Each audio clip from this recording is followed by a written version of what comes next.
We should care a lot more about the gender gap, because in a perfect world, individuals that are the most qualified should take jobs, positions, or roles. Okay, I agree with that. But what's happening is women are underrepresented in many areas. Did you know that men are underrepresented in childcare, primary school teaching, cosmetics, fashion, porn, child custody victories, and many more industries? I'm sure you'll agree that this too is an injustice we should be concerned with, right? And especially with the Ban Bossy campaign, we've been talking about the lack of female leaders. But leadership is not determined by your sex. I agree. Who's saying otherwise? And there's no reason to believe that. There's no evidence for it, and no one's provided good evidence at all. Maybe there's no evidence for it because no one is saying it. I mean, there is no evidence that doing the hokey pokey is causing cancer, but that's because no one is claiming it does. And just think about it for a second. Why would your genitalia make you a better leader? Again, who the fuck is saying this? There's no reason to believe it. And of course the problem is, there are probably these women out here who would be really good leaders, but for whatever reason are not seeking out these leadership roles. And you see it in other areas as well. For example, in STEM fields.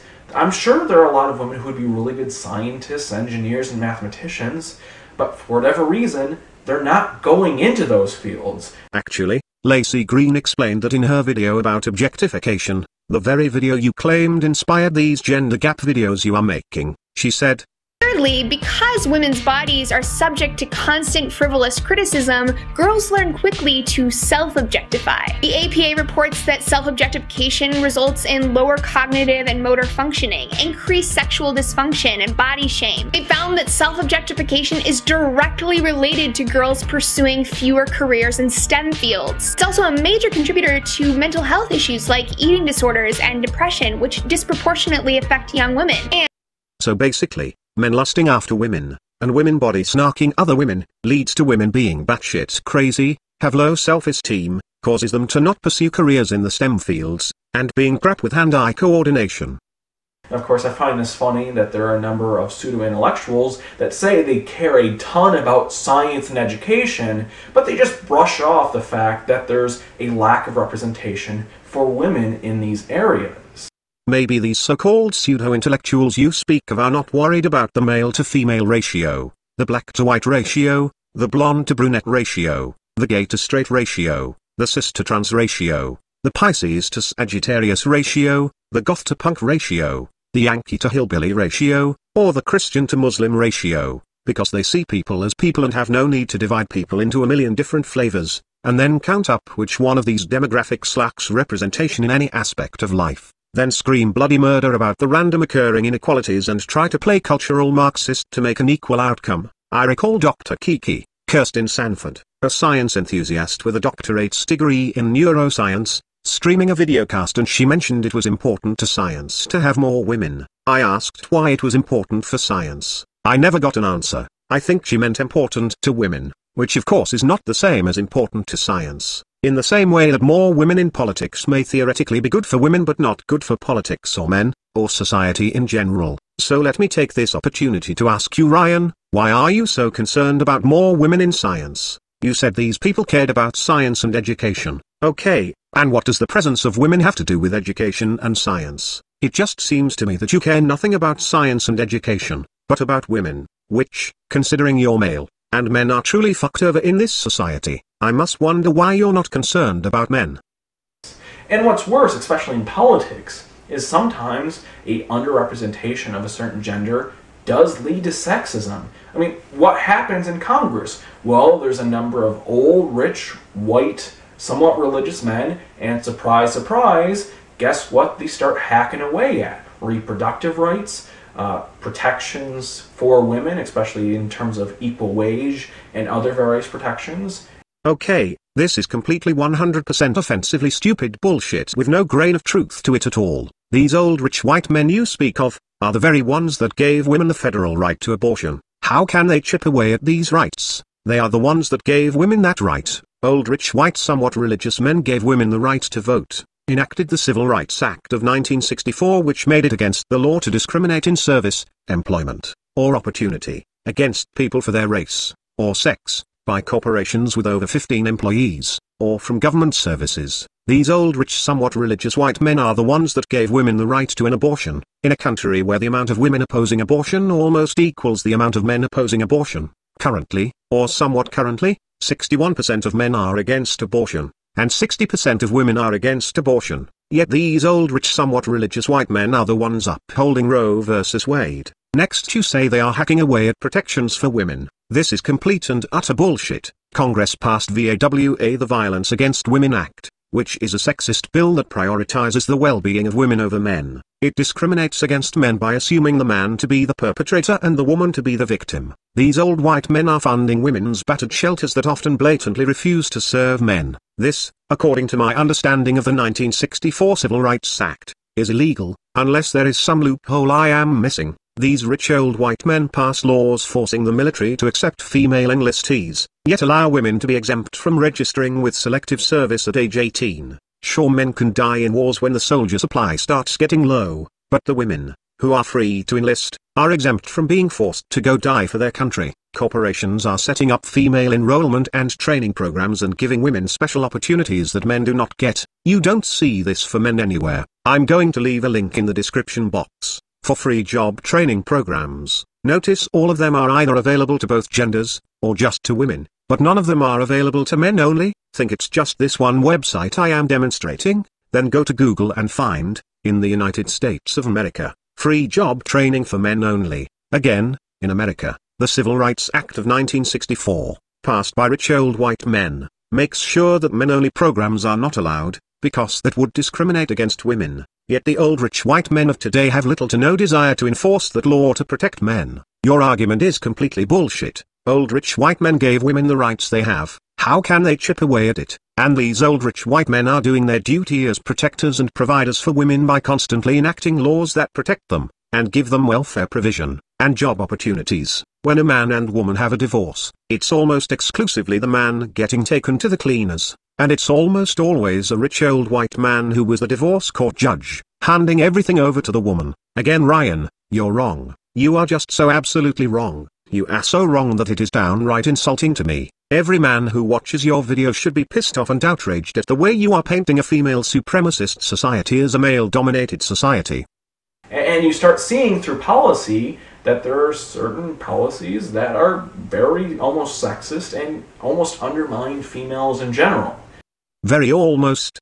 They're almost sexist, means almost, but not. They almost undermine women in general, means almost, but they don't. If you say they almost undermine women in general, what you are saying is that they do not undermine women. Ryan, sticking the word very in front of that statement doesn't change it. Furthermore, what policies, examples and links, or shut the fuck up and get the fuck out. So, this is something we should worry about. It might not be overt sexism where there's a number of men actively plotting to keep women out of these areas, but in a way, it's our culture and gender roles and other various factors that cause these things. We shouldn't just brush it off. And some people might talk about equality of opportunity, but to those individuals, I ask, if there is equality of opportunity, why is there not equality of outcome? Are women just stupid and don't want leadership roles? You have to at least explain it to me. You can't just use those buzzwords and not have some type of explanation for the discrepancy.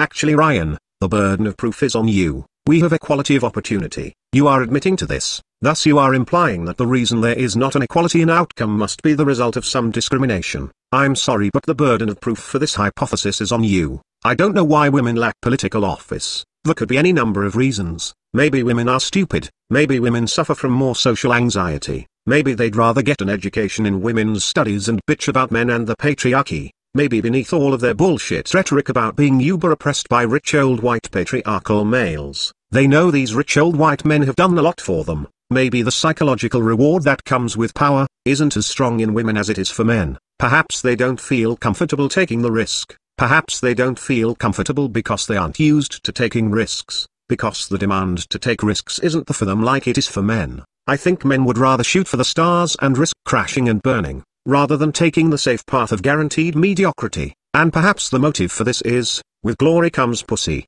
Maybe if men expected a woman to be more than just a set of perky tits, they'd better aspire to be more than a set of tits, and begin taking risks, to shoot for that glory. Dude, there are a lot of reasons. While we're at it, how come there aren't that many men in fashion and cosmetics? How come there are not that many whites in the NBA? Should I assume discrimination? If you get one person from every country in the world to roll 100-sided die, you do realize as a rule of chance that some people are going to roll a higher number. Would you then bitch that the dice are racist? If there is any discrimination, you have to prove it. The burden of proof is on you. If you're not trying to say there is discrimination, then the question becomes, why are there less women in politics? And it's your job to go find out why, and let us know when you have the answer, and provide evidence for this answer, and we'll see if your evidence holds up to scrutiny.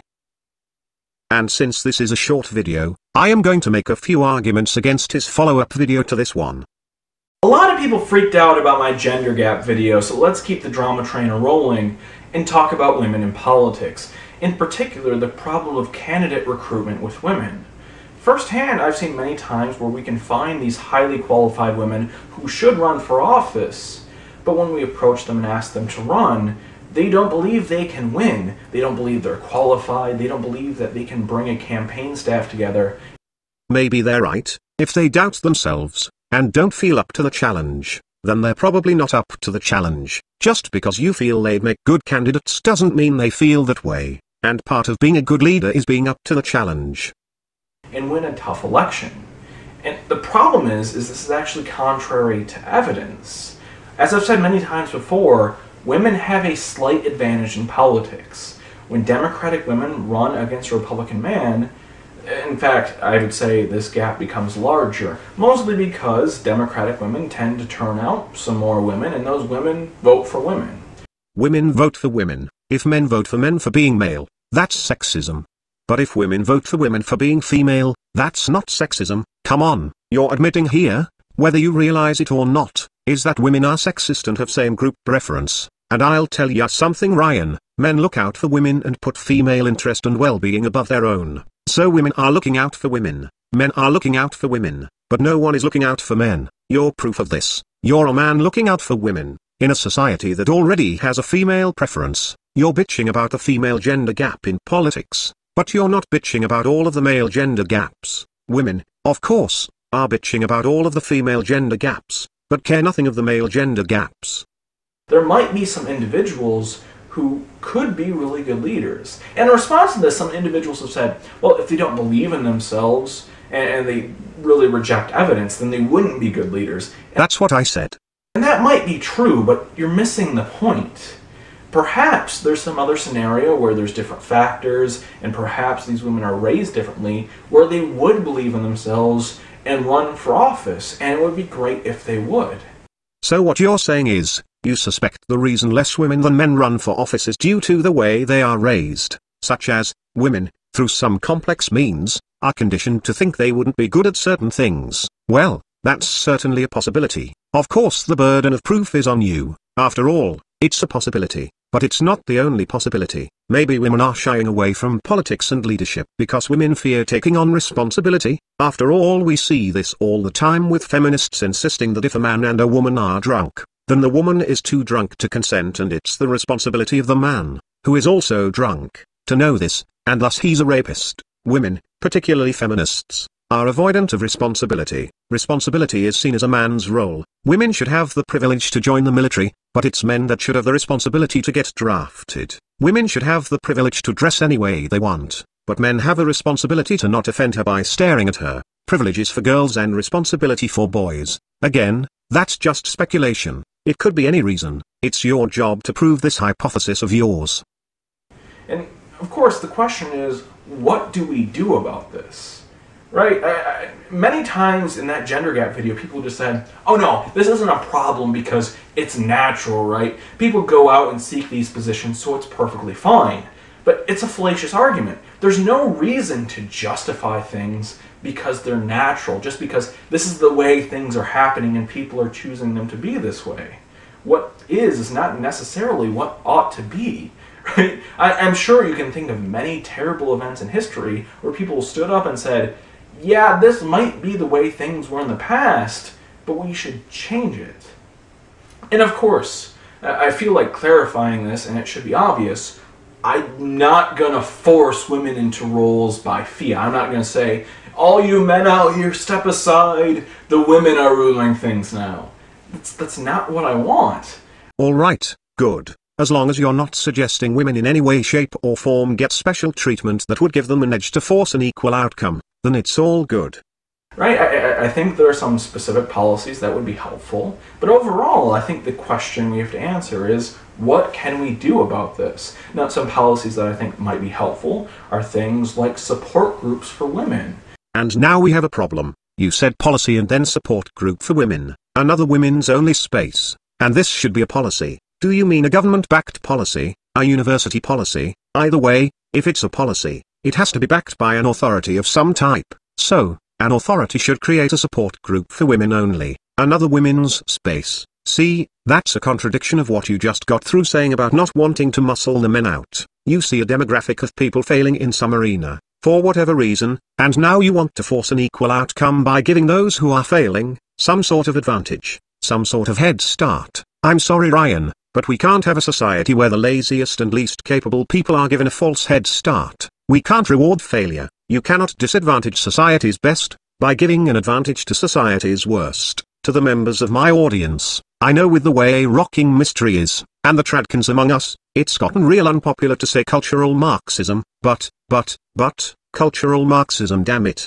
be as strict as possible with the smartest, hardest working kids in class, but go extra easy on the dumbest, laziest kids in class. That way you can artificially force the smartest and the dumbest to hold the same grade average, taking from the haves, and giving to the have-nots, to make an equal outcome, based on the assumption that discrimination in some form, must be the culprit, as justification. That's cultural Marxism. Back to you, Ryan. Let's end this. You claim that the sexism against women is not overt. Okay, it's not overt. In fact, it might not even really be there. The sexism against men is completely overt. We have real genuine policies and programs that benefit women at the expense of men. And that isn't speculation, it's overt. Battered women's shelters that tell men they got the wrong plumbing? Go fuck off.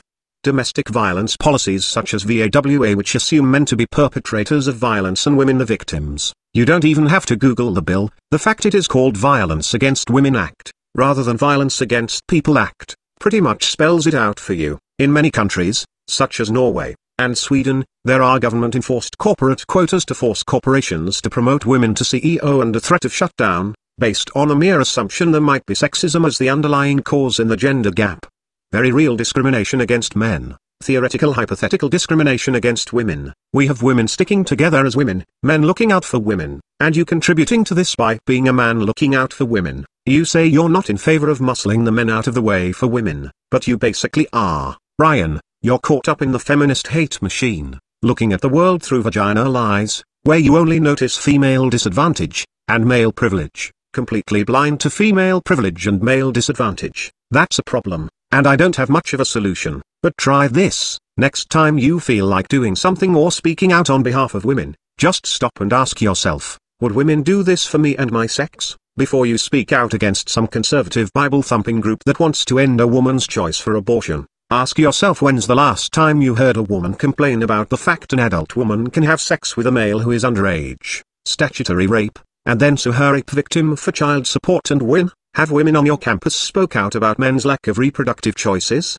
such as, a man has no right, at any trimester, to back out and say I relieve myself of parental rights and responsibility, legal paternal surrender, also called financial abortion? Have any women on your campus spoken out in favor of this right? What about the male college attendance discrepancy? Are any of the women demanding things be done to catch males up and force equal college attendance? How many women at your school are bitching about how sexist against men VAWA is? Maybe, just maybe a few of them bitched at how it doesn't protect gay men, or trans men, or apply to trans women, but have any of them bitched about the fact it's just sexist against males? How many women have complained that the campus has women's studies, but not a men's rights movement type men's studies course? How many women at your school complain about the sexist hate-mongering that comes out of the feminist movement, such as the bullshit that 1 in 4 women, 25%, will be raped? And Ryan, if you think that number is accurate, go to FBI.gov, look at the rape statistics, see how many forcible rapes there were for any year,